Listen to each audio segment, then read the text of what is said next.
Ndugu zanguni,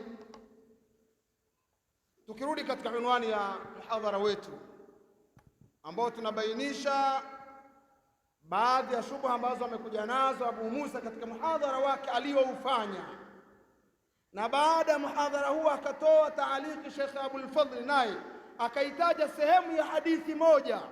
Tutaona matatizo na mwelekeo wao wote kwa ujumla, alafu tuulizane maswali, lengo lao ni nini kwa haya walionayo, wakiyasema mbele ya vijana kwa kufunga maneno, wanakusudia nini?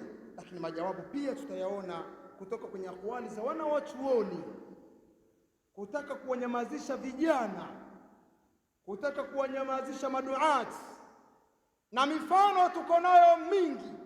Wamemnyamazisha watu hawa kila anayetaka kuisema haki, hata baadhi ya vijana waliosoma kwao ambao wako Dar es Salaam au wengine wamekwenda Madina wamerudi, sisi habari zao tunazo. Wapo baadhi ya vijana ambao hawakuwa na uwezo na hawana uwezo kwa kunyamazishwa, na akiona mtu anaweza akaisema haki pasina kuogopa, kama ilivyokuja hadithi ya Mtume sallallahu alaihi wa alihi wasallam, basi utaona wanamfanyia mazingira na vitimbi vigumu na vizito.